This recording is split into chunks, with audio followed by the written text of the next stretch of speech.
everyone. Welcome to Confidently Be You. My name is Jennifer Shlomovich, and today I'm going to be discussing business confidence with my special guest, Michelle Rosko. Michelle is a health and fitness coach who helps her clients reach their fitness goals in a holistic, sustainable, and compassionate way. She went from a perfectionist with an eating disorder to a joyful fitness coach with a passion to help others live the healthy and happy lives they desire and deserve. Michelle was also on my channel a couple of months ago where we discussed feeling confident in your body. So I'm going to leave a link to that interview in the notes below. And now let's welcome Michelle back. Welcome, Michelle. Hello, Jennifer. It's nice to see you again. Yes, it is good to talk with you again, and I'm I, excited about our conversation today. Me too. We had a really great discussion last time. And when we were talking, when we first met, we were talking about doing this topic about business confidence because you and I both know as business owners, there's a lot that makes you feel very unconfident in the process. Yeah, yeah, very true.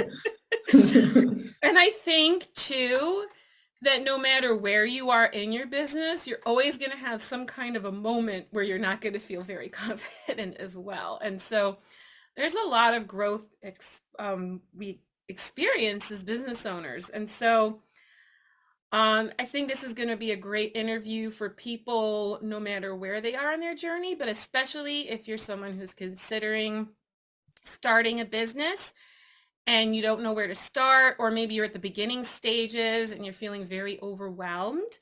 I hope you will learn a lot from the various experiences that me and Michelle are going to share today. Yeah, I think any stage in your business too, it's nice to hear other people you can relate to make you feel less alone. Absolutely. So my first question for you is what inspired you to create your business? That's a good word because it is a creation. You're taking something from nothing. You're making something out of nothing. I like that word, creating a business. So the reason I started my business, it wasn't because, oh, I want to be a business owner and that was the goal. My goal was because of my own past, like we shared in our last interview, my own past with disordered eating behaviors, going extremes, struggling to find a balance. And really I wanted to empower other people to find their own freedom through fitness like I had. That's the internal drive that I had. On the other hand, I knew that practically I was a teacher and I wanted to shift careers, and this was something I'd been thinking about for a while that I wanted to do, but I was too afraid to. But the conditions and circumstances kind of nudged me in that direction, and so I decided to do it finally. Awesome. Yeah, it's I can relate to what you were saying about you find freedom through something, right? I think that's a lot. Well, a lot of us who become coaches, there was something that was liberating for us that helped us with Mhm. something, and we want to share that knowledge and those tools with other people. For me, it's people pleasing. People Mhm. pleasing was such a pain for me most of my life until and then becoming more confident and standing in my own power and speaking up. Um, Once I learned how to do that for myself, I wanted to help other women do that for themselves. Yeah. Because when you're a people pleaser, it creates so much pain in your life in so many places. And yeah, it's great when you can turn something that you're passionate about or something that inspired you or a pain that once was a pain of yours, and then you can just turn that into something that can benefit others. Yes, exactly. And so, can you tell me a little bit more about what it was like when your journey as a business owner? Like, what was it like getting started, and how long did it take you to get things going? Okay. I would say as a whole, like a general word to describe my business owner journey is it's been thrilling. It's been exciting. It's been a thrill, and one of the best growing experiences of my life. So when I started, I didn't know everything that I was doing, and that's kind of my personality. I jump right in rather than like measuring everything ahead of time. And I just decided this is what I want to do. I'm going to go for it. What's the next step? So I hired a coach, a program. It was scary because I had never spent that much money on anything at once in my life, but I was willing to do whatever it took. And I went all in. It felt like diving off a diving board, going into these unknown waters, but exciting. And actually I saw some really great success pretty quickly, really, really head on. I saw lots of momentum. I was going all, working really hard all day, 12-hour days, investing everything I could in the business. And I didn't really mind because I was enjoying it and I was excited. And things slowed down a little bit more in the second year. And I think that's when I started to face that burnout and that the challenges that come up. It's not all just, peaks, peaks, peaks, peaks. There's lots of lows as well. And I think that's when I started to face that failure, that sense of failure, not that I was failing, but that sense of failure and kind of navigating my relationship with, perceived failure. And since then, I think I've deepened my roots in my business in terms of, and in myself, so that I'm more clear on my why and why did I think I moved away from my why. I got really, tied in with the numbers and the results and kind of proving my success. And then I've come back to that why, that deep why. And right now I'm in a place where I feel more comfortable. I feel more calm. I know what I'm doing a lot better. There's still so much to learn, but that sense of with experience that you get that confidence and that calmness that comes with being a business owner. It's going to be 3 years in 10 days as of this recording. So I'm reaching my 3-year mark. Still a toddler, but old enough to be able to walk. Congratulations. That's exciting. Thank you. So I can relate to some of your journey. Mine's been a very different experience. I went to a coaching program for 10 months while working full time. And after I got my coaching certification, I started my business. Actually, I formed it right before I finished the program, and then I had it all ready when I completed my coaching program. And it was a lot harder than I thought. Also, especially when I was dealing with a lot of like challenging personal things, and like Mm-hmm. all these things were pulling at my energy. And then due to restructuring, I lost my job. And then I got hired by a nonprofit and I did coaching and facilitation, which was great because I was working in the TV industry and this is what I wanted to transition to. So it was great to be able to get paid and do what I wanted to do. But it was also challenging because it was a nonprofit and it didn't pay a lot. And I had a lot of other things happening, just dealing with residual custody stuff and like challenging things that were going on personally that just I was getting into this lack mindset and just living also in New York City, everything's just very expensive. So I Yeah. was putting all this pressure on myself. I got to make this business happen. I got to make this business happen. And I did invest money on a business program that was a lot of money for me to spend. And I really didn't have it to spend. It added more debt, but I thought, okay, if I do this, it will fix the business and then I'll make money. Some of the information I got was helpful, but it kind of ties into what you were saying earlier about this pressure with numbers and like certain metrics. And there was a lot of that too. And what I also ran into is there was this like cookie cutter formula, follow my formula and blah. But the thing is, when you're trying to be like somebody else, you're gonna struggle being yourself. And it makes it harder for me anyway. I had this like massive inner conflict of this is what I should be doing because this person Yeah. is successful doing it. And I started doubting and really feeling like there was something wrong with me. And Mm-hmm. then I had to set the business aside for a little bit.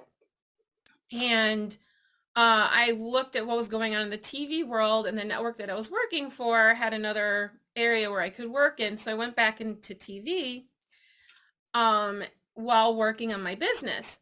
And various things have ebbed and flowed. Um, and it hasn't been where I thought it would be, but it's gotten better. And I think one of the important lessons I've learned is you can't compare your journey to someone else's journey, because it's very easy to see, especially like if you graduate or if you have like classmates and you see all the success that they're having and you're not having the same level of success that you thought you'd be having. But I also had to look at my circumstances where some people were able to quit their corporate jobs, focus 100% on their business, and I couldn't do that. And for a while, I felt like there was something wrong with me for working a day job and then having a part-time business. And then when I realized that I was putting all this pressure and I was putting all these shoulds, I was shoulding myself with all these things and all these pressure and you know, what you said before is very important, is your why. Getting connected into my why. And I started looking at my heart, like what were the things that my heart wanted to do? What were the things? Doing a YouTube channel was something I wanted to do for a long time because I wanted to create supportive content for women. And so I Mhm. just focused on that and other various things. I just created a book club that I posted this week on my website and on my social media. That was something I've had an idea for a while. And I'm just doing the things that like light me up and I feel passionate about, because when you get into this place of focusing on what everyone else is doing and not staying in your own lane and focusing on what's important for you, it's very easy to just put yourself down. It can like drag you down and hold you back even further, because you have all this like all these things just weighing you down, and it really sucks the energy out of your creativity. Yeah, definitely. I completely relate to that. I can relate to that and understand that. Yeah. Yeah, so I sharing all of this because everyone's journey is different. Everyone's going to have success in waves and at different points.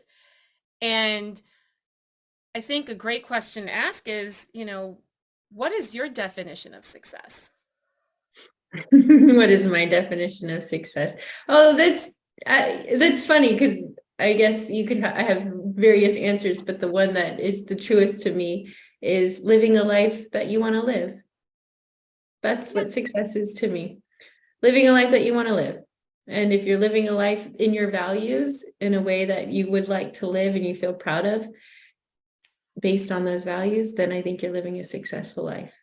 It's easy to think of success as numbers or possessions Hmm. or status. I think a lot of people do chase that, and maybe you find it. And I have found those things, like success in those things, but I've redefined success as, yeah, enjoying doing what I want and enjoying it, enjoying my life.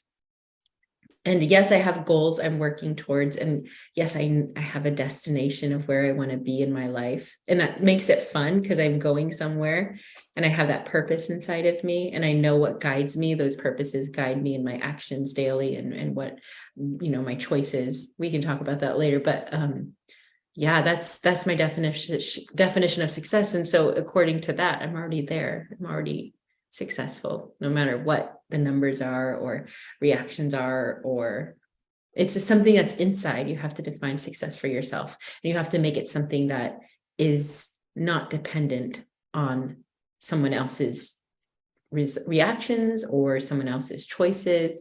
You have to define it for yourself and be able to live in that success, regardless of anything else.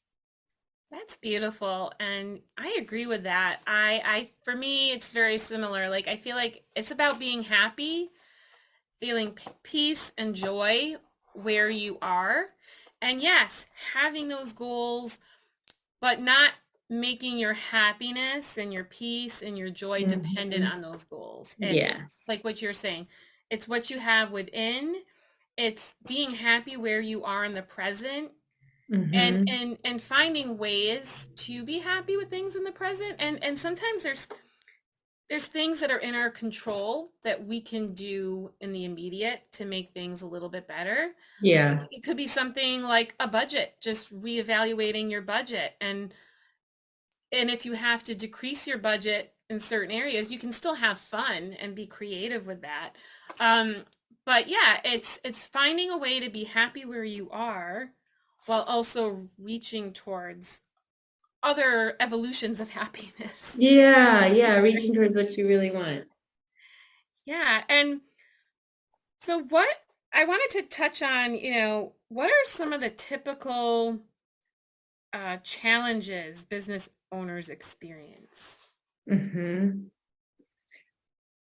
So just in general, the biggest Yeah, challenges. like we shared some of that stuff in our Mhm. sharings before, Mhm. but like what are Yeah, some that come to mind that you can think of?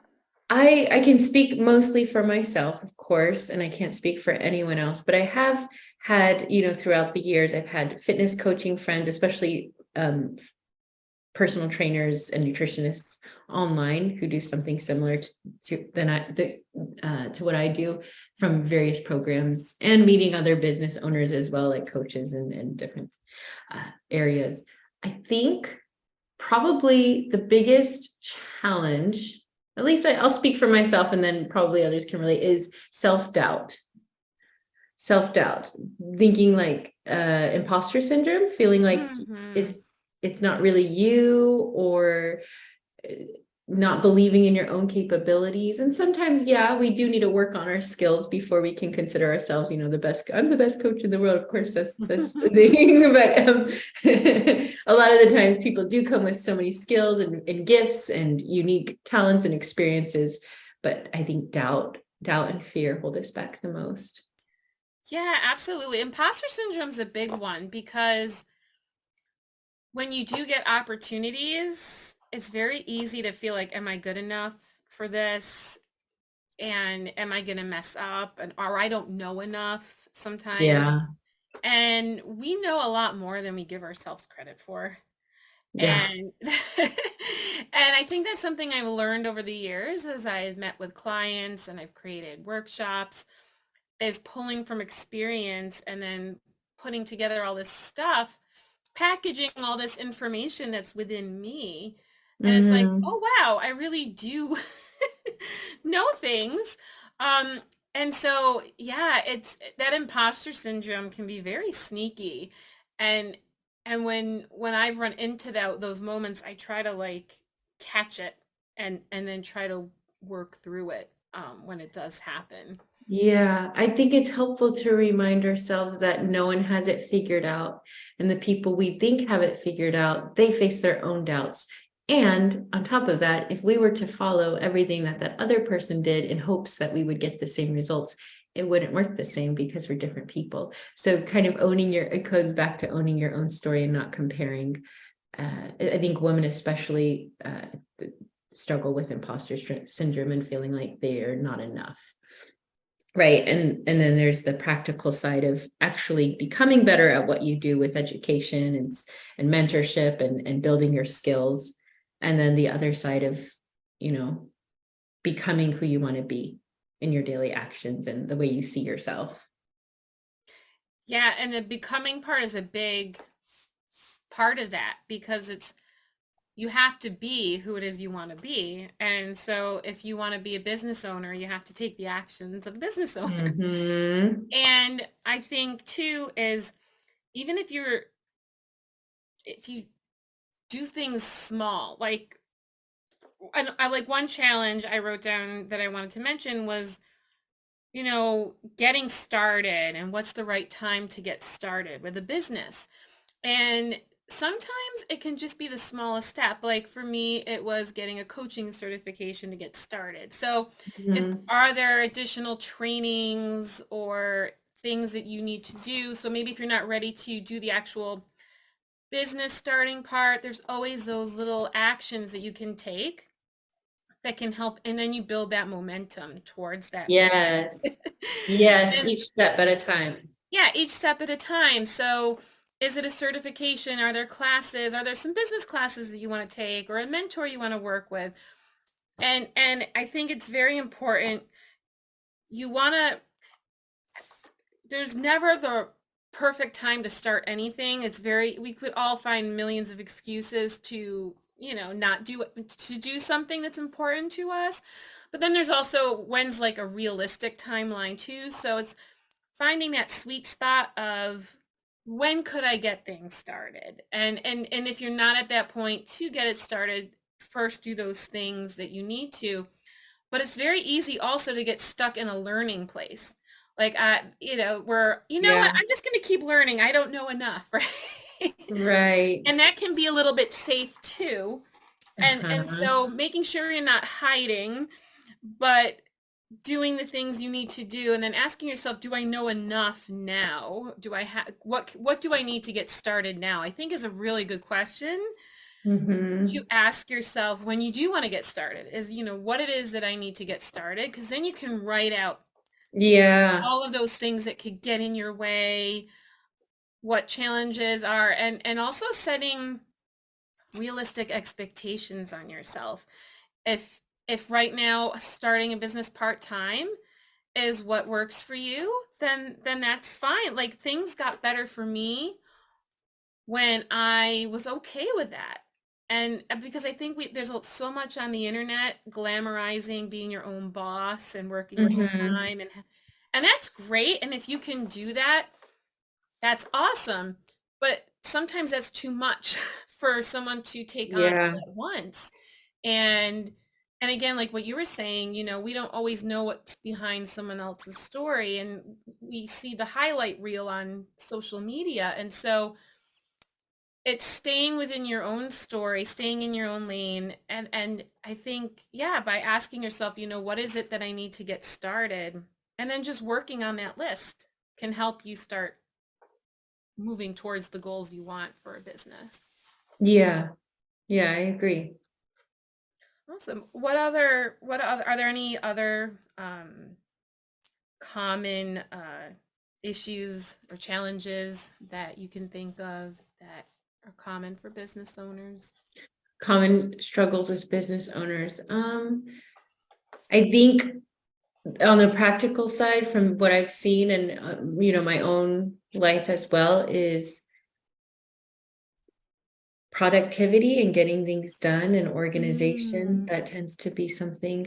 I think there are different personalities. Some people who tend to start businesses are more visionaries and they like to see the big picture, and so they don't like the mundane things. And I think that's where you can hire a team and stuff, but for some of us or some people, that's not viable or not really something that you want. So I think what has been helpful for me, my own background, I was homeschooled and I was very self-directed, and I've always been someone who's kind of driven in getting my goals done, and being self-disciplined, I guess, and holding myself accountable. I'm not always great at it. You don't have a boss telling you what to do. So if you're a business owner and everything's on your shoulders, that's crazy, massive pressure, especially if you're relying on your business for income or at least partial income. It's a lot of pressure. So I think a big challenge is in productivity and getting things done, and figuring out how that works for you. And I've definitely learned some lessons around that.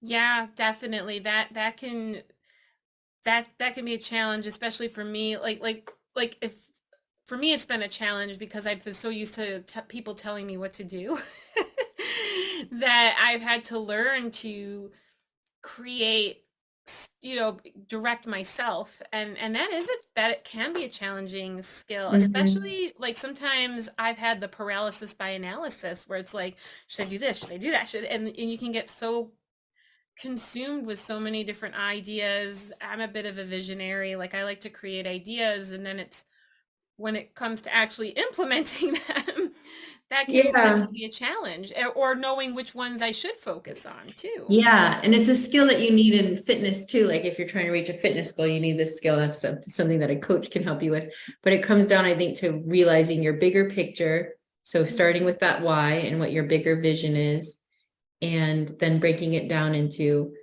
what do I need to get done? What are the best ways that I can accomplish this vision or this goal, this bigger goal? Like, what do I really want? I think you got to get clear on your goal first. And then you break it down step by step by step by step, say step by step, until you end up with my to-do list today. Yeah. So like my big goal is to, empower and equip women around the world to, live healthy and happy lives through fitness. Just to summarize that very quickly. So, I mean, that's a huge goal. That's very broad. How do I do that? Hmm. Okay, these are the different ways that I can do it, through exercise, nutrition. What does that mean? I have to be good at this. I have to know this. And how do I get it out there? Oh, you have to know this and this. So like breaking it into all these categories in a way that makes sense to you. And I've done that for myself in my business in a way that makes sense to me, and everyone will be different. And then like, what are my monthly goals? What do I want to try to accomplish this month? Then what do I want to try to accomplish this week to get that done? And then how do I break that down into my days? What is my schedule like this week? When can I plug these in? And can I move this around? How flexible is this? What do I absolutely need to get done? And how can I focus on that? How can I make it fun? And remembering that while you're doing all those mundane, those small things that always don't feel fun, remembering Hmm. that big vision and letting that drive you. I feel like that's been my process. And then, yeah, sometimes I don't get things done. It's rare. It's like, but I always get it done in time, even if I have to, if something takes longer than expected. But yeah, that's how I That's operate in my mind, at least. that's very good. I've been doing that more over time. I think the first few years of as a business owner, I realized what didn't work for me. Mhm. And that's not a waste either, because when sometimes you don't know what works for you until you've experienced what doesn't work for you. Yeah. It's kind of like dating, right? Sometimes you don't know what you want Yeah. in Until a you figure, oh, partner I don't want that. until you're like definitely not that. So Yeah, I get you. so you have to date your business a little bit to Yeah. see, Yeah, what kind of business relationship you want. yeah, that makes sense. Awesome. And so there was one other I wanted to add to, before we go on to our next topic, was the fear of change. It can be very hard, like once you do establish something that's been working for you for a while, and then sometimes you need to pivot. Like maybe it's not working for you the same way, or maybe there's a part of you Mm. that's tired of that, and even though it's still working, you want to like branch off and grow and try something new. So Yeah. it can be very scary when you want to like change directions. Yeah, that's very true. I think something that helps me with change is to kind of get clear on what I desire. Do I really desire this? Why do I desire this? Yeah, for example, I kind of have recently this year I decided, in order to be where I want to be ultimately, I need to get rid of this and I need to Hmm. implement this instead. And it was scary to do that. And there were times where I went back and forth and back and forth. And then I realized, you know what? This is actually what I want. And in order to be here, I need to do this. So it made the price worth it, the change worth it. So I think getting clear on what you want always helps with making choices that might be challenging in the moment. And That's I'm happy for myself. I'm proud of myself for doing that. Yeah, that's great that you're able to do that, and it feels good when you can make those empowering choices. And Mhm. yeah, it can be hard, but it's so important to get clear on that. Like what you said, our whys are so important. And why, maybe asking yourself, why did this work for me before? Why is it not Mhm. working now? Or why do I want to make this change? You're getting clear on that. Mhm. And getting clear on what the benefits are, and then figuring out a plan, and an action to start Yes. implementing that. Sometimes we don't have to do it, the next day. Sometimes it can be a phase. Like you Yeah. create the plan and then you can implement it, a month from now or whenever. But having having some structure for that, um, Yeah. And change can help. it also helps me to remember how like history shows us that you have to constantly be open to change and be innovating. And so you can't get too attached to your hows or your whats. You can stay attached to your whys, but those how you're doing it or what you're doing in specific, you have to be a little more flexible on, I think. Absolutely, which is actually a great segue to the next topic I wanted to talk about, which is following your gut and intuition. because when you want to make changes or when you want to make any kind of business decision, it's when do you, how do you trust yourself to make those decisions? Yeah, that's a good question. Yeah, and I've recently learned, like I'm learning, I'm not always right. I can be very, very wrong on things. Sometimes I'm like, oh, yep, this is my life. This is how it's gonna look, and everything falls apart. Like, oh, I wasn't right there. Yeah, So and we're you know what? not like, Oh, yeah, what? sorry. Go No, go ahead. ahead. I'm just saying we're not infallible. We're humans. We make mistakes. Sometimes I'm like, oh, I think my gut is saying this. And it's actually, no, that's not it. You were wrong. But it does, I think that's a part of the process, right? Now I know, oh, that feeling maybe is not my gut. That's more fear, or this is me trying to control something, or this is me not letting go. So you can kind of learn over time. It's a practice. But I think business culture and fitness culture are similar in lots of ways. And one of those is say, for example, someone who doesn't know what they're doing in terms of like nutrition and exercise, and they're really new to everything, and they want to make changes, but they don't know exactly what to do. Maybe their knowledge is limited. Someone might say, just eat this, don't eat that, do this and do that. And that might be helpful for a beginner in terms of like getting started. Just like with business, if you're completely new, someone telling you this is going to be helpful. But over time, you have to kind of take those training wheels off and learn to ride the bike on yourself. So I think you need to have more like, experience building those skills, getting that education, and eventually you can't keep relying on those trainers because you're gonna outgrow them. So you have to learn to trust yourself and learn to balance all of that within yourself. And I think that takes time and experience in trusting yourself through risky choices and seeing that, oh, I have my back all the time. And on the other hand, in terms of like listening to that gut and intuition, I think one of the most important things that I've learned is like a non-negotiable for me, that is very important to me. And I notice when I let it go that my balance goes off, is creating space for silence so that you can listen to your gut more and you can Mm. listen to that intuition more. Because it's like a quiet voice that you can't hear if there's so much noise and you're constantly talking, internally, mentally, or, you're constantly hearing these voices. So I love podcasts. I love listening to things that are encouraging in books, and reading books, and, writing my own ideas. But sometimes I just need to either go sit out in nature or go for a walk or just lie down and just be quiet and just kind of tap into that intuition and that gut so I can get better at hearing it. That's a really great tip, and I'm so glad you brought that up because it reminds me, I was listening to a podcast a long time ago, and they were talking about meditation and why Mhm. meditation works. And I love this analogy. It's, a snow globe. When you shake up a snow globe, there's all this like snow floating around, but when you set the snow globe down and it's still, Mhm. all the snow settles down and you have this clear picture. And so our brains are the same way. That's a So good analogy. Yeah. my brain feels like a snow globe a lot of times. It's the And ghost of right, something. exactly. So when you have that silence and that space, you quiet all that noise. Exactly. And then you're able to get clear. I mean, and it doesn't even have to be that long. Like I found like 10 minutes of meditation can do a lot for me. Yeah, Um, absolutely. I like doing 30 minutes. That's like my max that I can go before I get fidgety. But Mhm. And even but that's like, even 10 minutes is a lot for some people who are not used to yeah, doing but it. sometimes I don't even have time for that. So like 5 minutes. Five Mhm. minutes can even do, especially if you're stressed out at work.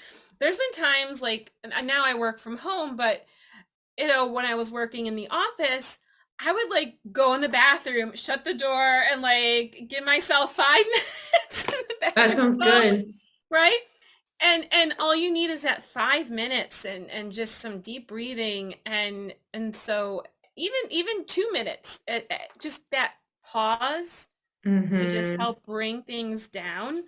But yeah, it's important to understand what the different chatter is And Yeah. like for me, I can tell like my gut, my intuition, it's coming from a different place. It feels more heart centered for me, Mm-hmm. where my mind, and it's good to put a blend of, our heart and our minds, but our minds, it's understanding where that fear-based thinking is, and asking Yes. yourself, is this coming from a place of fear or not?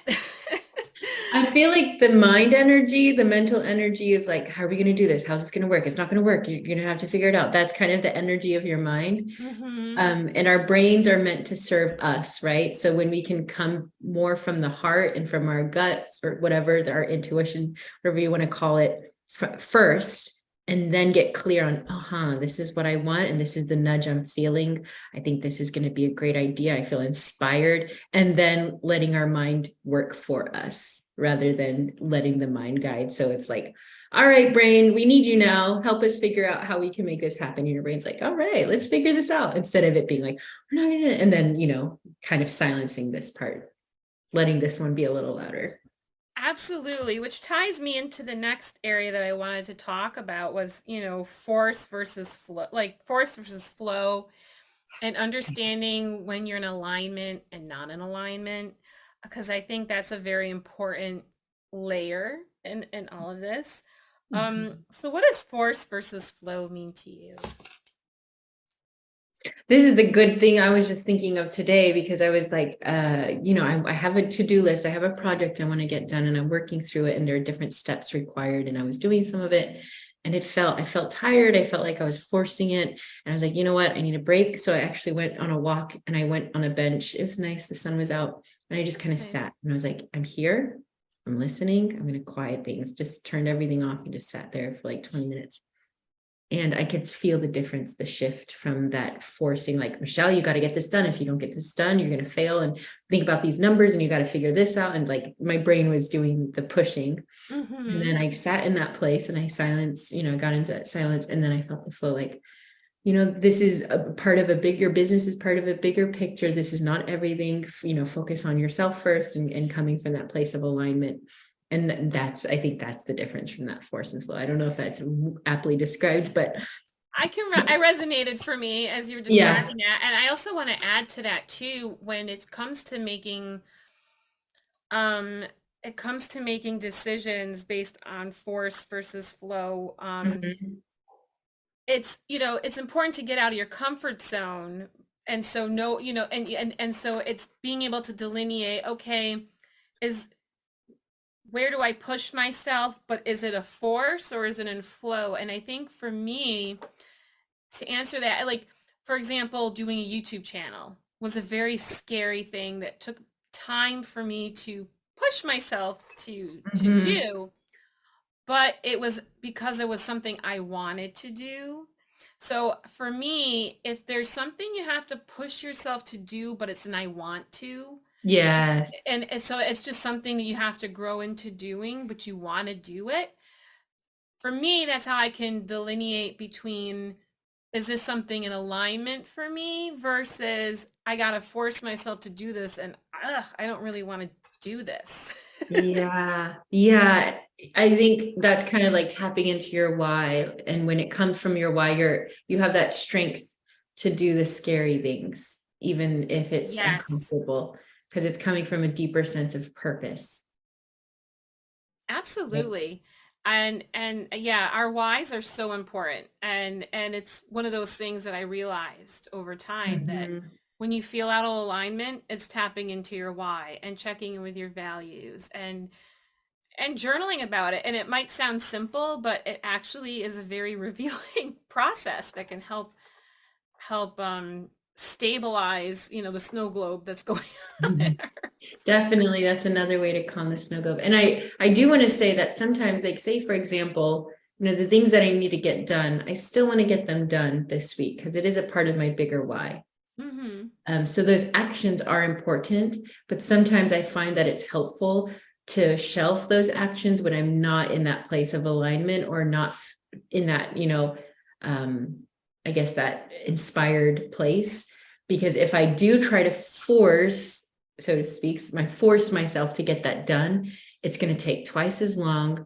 I'm not going to be joyful doing it. I'm not putting that great energy into it so that when people receive it, it's going to be received differently. So what I like to do is like, I always focus on getting in myself in alignment first, so to speak. And that might be taking a break sometimes. Physically, I might need a break, or mentally, I might need a break. Sometimes I need to pick it up tomorrow and just chalk it up to like this, I can't do this today. It's fine. But when I start in that place of alignment, everything just flows more easily, everything just comes more easily.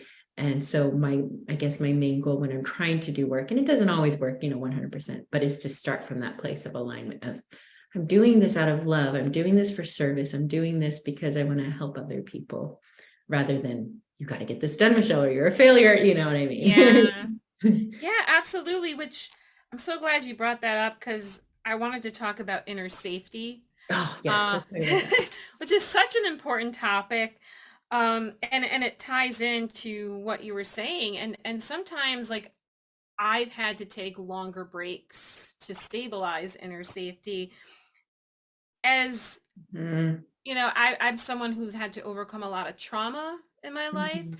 And so even though my current life is much more calmer, there's still a part of me that when I feel like I'm getting too pushed out of my comfort zone, like there's being comfortable being uncomfortable, and Mhm. then there's a certain space that sometimes triggers that inner safety space for me where it's like, oh my God, where's this coming from? And I might need to take a couple of weeks to kind of do that inner work Yeah, stuff. And it's okay to do that inner work stuff it's because essential. it it's it's easy to feel guilty for, focusing on yourself instead of on the other stuff. But if you don't take care of what's going on in here, then the stuff out here is just going to be the same cycle of chaos that it was until you address what's going on, because our outer world is a reflection of our inner world and how Mhm. we react to things. And of course, yes, there's things that we don't have control over, but it's how we respond to things in general, how we respond to those things. And and so creating, getting clear on any inner work you need to do, any trauma that you have that you need healing around. I've certainly gone through various stages of having to do that healing work. Yeah. Yeah. And in terms of like connecting that to the force flow, I think that when you don't feel safe, everything feels like force. Yes, Almost everything feels yes, like force, and it yes. feels like you're pushing because everything feels like a threat.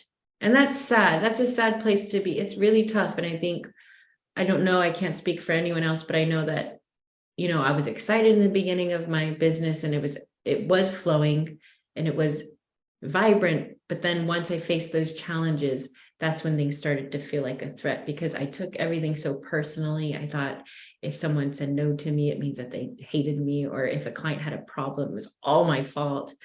If I had a lower income month, then I was failing. Like all of those things that I used to think. Now I think back, I'm like, wow, I've grown a lot since then, because I don't have those thoughts, and I'm so grateful for it. I have the peace in my business that I didn't have before.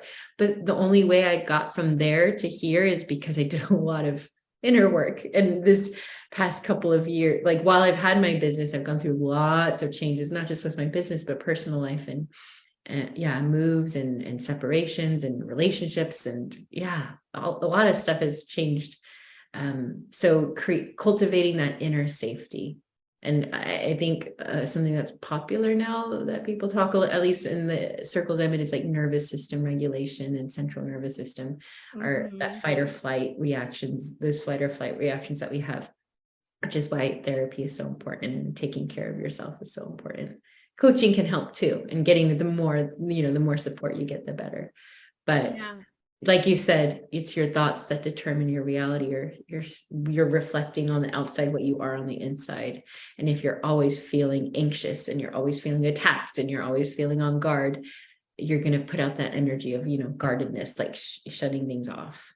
And it's coming from the inside. And of course, with trauma, we all have those. Hey everyone, we had an internet issue, but Michelle is back.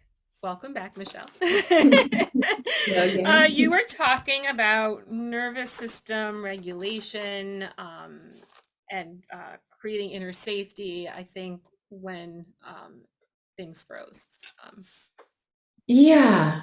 So that feeling safe in your body, because like you said, our external reality is a reflection of our internal reality and and that doesn't mean that we control everything with our brains, but how we see the world starts with how we see ourselves and comes from the inside.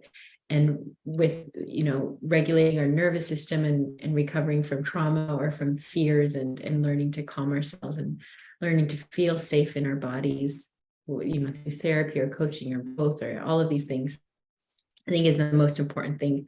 Because unless you feel safe in yourself, you're not gonna be able to create from a place of play or have those big ideas and go for them. Everything's gonna feel like a threat.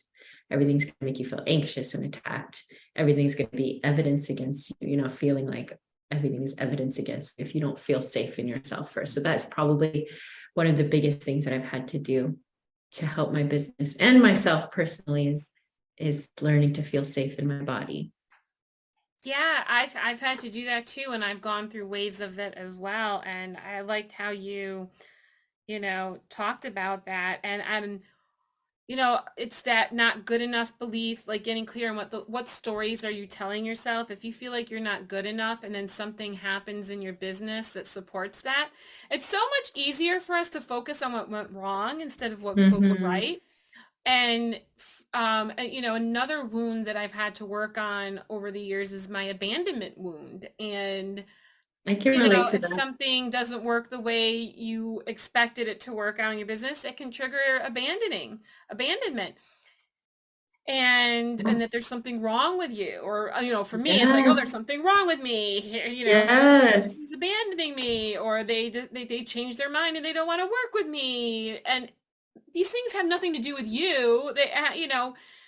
Everyone's making their decisions, and it's either something that's aligned for them or it's not, but doesn't mean that there's something wrong with you. That's mhm. But it's getting clear on that. So yeah, it's so important to take those healing breaks. It's not a waste of time. When I've had to take them, it always led to more growth. I think things can speed up and progress better when after you've done that healing work. But then Mhm. yes, you're going to have these waves where you're going to hit like a new a new wall or a new fork in the road, and that's just part of life in general. And then it's figuring out what those next steps are and going towards your tools and reaching out to your support. Um, what are some business confidence tips that you would like to share before we wrap up today? I think what I just said, what we were just talking about, one of them would be to prioritize feeling safe in your body and recognizing the stories that you're telling yourself.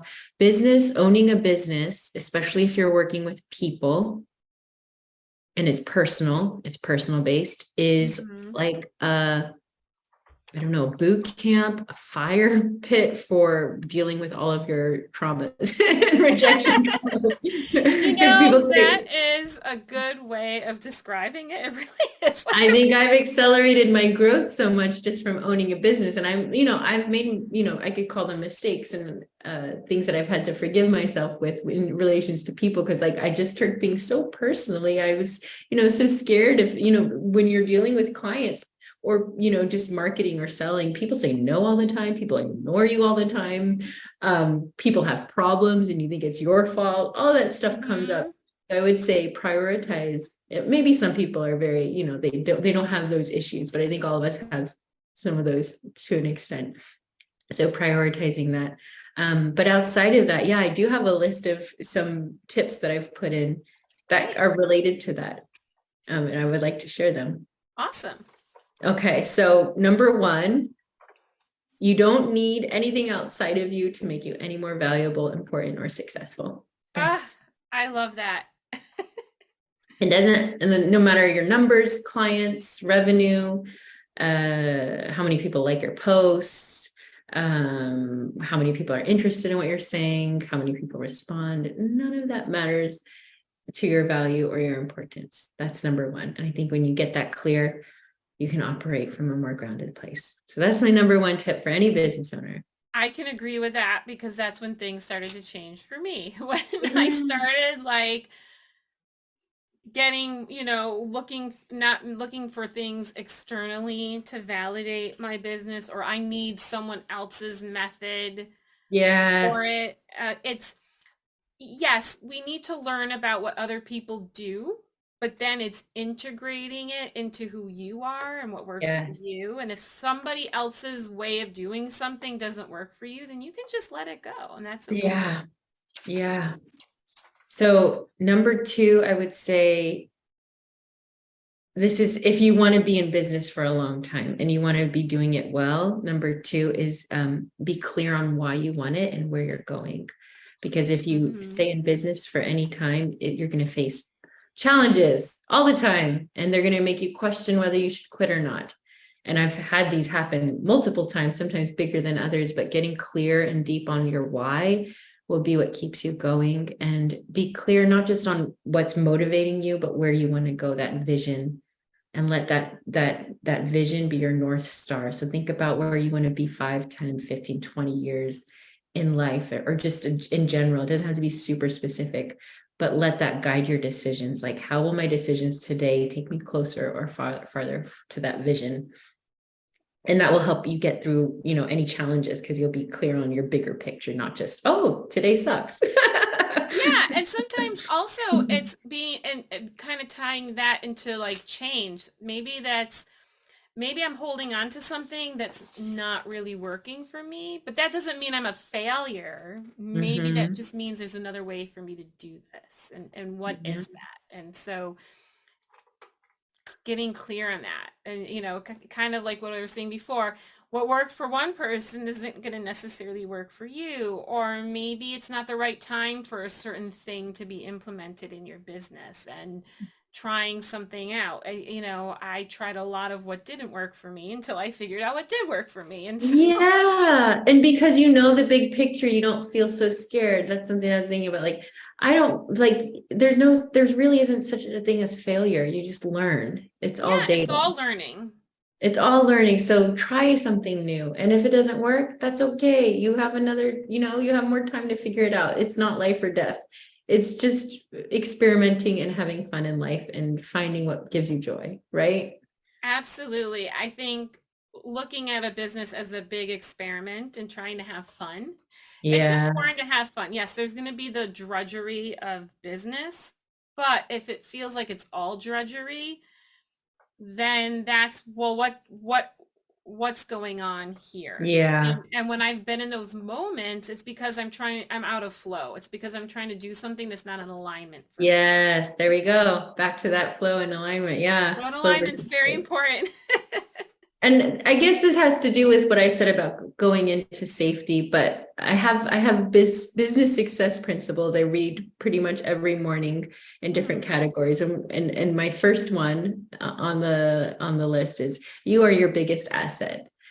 Hmm. So I would say to anyone who's owns a business, or who's wanting to start a business, or who's like on their path, whatever, wherever you are, focus on you and your inner world, because that's all you can control. You can't control circumstances or reactions, or the changing algorithms or whatever is happening out there. But focus on your inner world, because when you love yourself and you accept yourself and you focus on investing in yourself, then you can become a bigger asset to help more people, because we don't do business for ourselves, we do it for other people, but you have to give to yourself first. Absolutely. Mhm. A quote I heard a long time ago is, you are somebody else's medicine. So nobody can do something the way you can do it. And not everyone's going to need you as their medicine. But then there's Mhm. clients out there, people out there for you to serve, that only you can help. And Yes. so by you just focusing on what's important to you and what's in alignment for you, that's what matters. And sometimes when I'm feeling like, oh, I just want to give up, reminding myself that, what I'm sharing could be somebody else's medicine. Maybe it sounds corny, but when I think back to podcasts and books and Yeah. other people and coaches who have helped me over the years, if they didn't show up and do the things that they did, I wouldn't have received their help. And so think about times when someone impacted your life, Yeah. and that can help you get motivated again to do something and to keep going.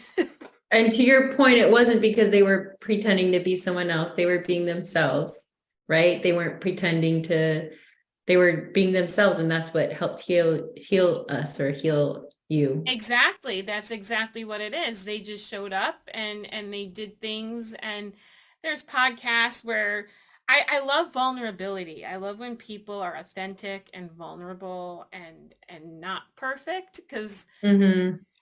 that to me, that's life. Life is messy, Mm-hmm. and I like people who are real and authentic and vulnerable, and being honest about the messiness of business. And and I like working with business coaches who are about flexibility and you being yourself, and here are some tools and find a way to make these tools work for you, versus the business coaches who are like, here's my Yeah. system, you have to make it work for you.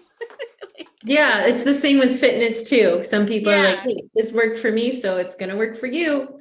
You have to, as a coach, you realize, no, everyone's different. You have to Yeah, and approach people especially with differently. fitness, I'm Yeah. sure it can be even especially challenging because everyone's got a lot of different lifestyle factors and habits. Are there any other tips that you wanted to share before we wrap up? I think we got the most important ones from between the both of us. I think we got some good ones. I And think you did, yeah. I will end with, I could be completely wrong on all of it. Well, then I guess we're both wrong because everything you said. We could be completely wrong about all of Well, you know it. what though? It's whatever resonates for you, what's true for you. Yes. So Yes. those of you who are watching this, if Yeah. any of this resonates for you, great. Hopefully it does. Um, but I really appreciate you coming here and sharing about all your experiences. Before we wrap up, Michelle, are there any resources that you would like to recommend? I'll share some things that I've been consuming lately. I pretty much listen to business podcasts Mm-hmm. online, some fitness stuff, but I like listening to lots of business, and I read a lot of business books and things like that. But definitely follow Simone Seol, Oh, SIMONESEOL, on Instagram, her website, whatever. She's great, really, really great. She's a business coach, marketing coach, and she has helped me so much. I I'll check also her out. yeah, I think you would like her. I also appreciate James Wedmore's podcast, I was gonna mention that podcast, the Mind Your Mind Your Business Business. podcast. That was gonna be one of my Yeah. resources. That's Oh, a great cool. one. Uh-huh. And then recently I read the book Start With Why by Simon Sinek, and that has helped me. That has helped clarify things. I thought it was going to be like a little bit overdone because it's so popular, and I was like, I don't know if this is but I think I read it at the right time, and that was a good book. So you got an account, you got a podcast, and you got a Great, book. thank you. Well, I'll add a couple of others. One I've shared it before is the Feel Good podcast by Kimberly Snyder. She's health, wellness, um, personal development. She's everything. She takes a everything's a holistic perspective on Oh, everything. So cool. she's just a great well-being person, and just for Cool. emotional well-being. So sometimes she talks about, people doing things, putting themselves out there, and she'll share like when she created her business and challenges. But it's it's just a whole well-being podcast, and she also has her own products and stuff, and she does nutrition coaching as well. Well, not anymore, but she has books on like nutrition and Okay, cool. different health stuff. But she's health and wellness on a whole holistic perspective. So and just listening to her talk, it just makes me happy sometimes when I'm feeling she's great in bringing up energy. And then the other one I just started reading. I don't have you heard of Mel Robbins? Yeah. Yeah, I didn't realize she had a podcast, and I just started listening to it over the weekend. So I recommend checking out Mel Robbins' podcast as well. And I'm going to put the links to all of these in the notes below. Yeah, so those are some good places. And one other one I'll say is it's important to work on any money issues you have. We Like, didn't even talk about that. yeah, that's a whole other topic in itself. But it's what is it? It's T. Harv Eker. Let me look it up. It's The I always Secrets of a Millionaire Mind, that one? yeah, Secrets of the Millionaire Mind. That's what I was like. Something Millionaire Mind. Yeah, Secrets of the Millionaire Mind. That's a really great book as It well. is. That helped me get clear on some of the messaging around money that that I have. So Michelle, it was so great having you back. Thanks for talking about Hmm. this really Thank you for important having topic with me. me. What's the best way for people to connect with you? I would say find me on Instagram. My name, Michelle and Roscoe. You can find more information there. You could also go to my website, mlrosko.com, and get more information about what I do and connect with me there. But yeah, I love connecting with people. I love talking with people. So DM me, follow me. We can start a conversation. I'd love to talk with you. I always enjoy your videos and posts. They're Oh, thank very you. inspiring. So, Thank you. That's good. yeah. So yeah, and I'll also include Michelle's links in the video notes below. All right, Michelle, it was great having you back.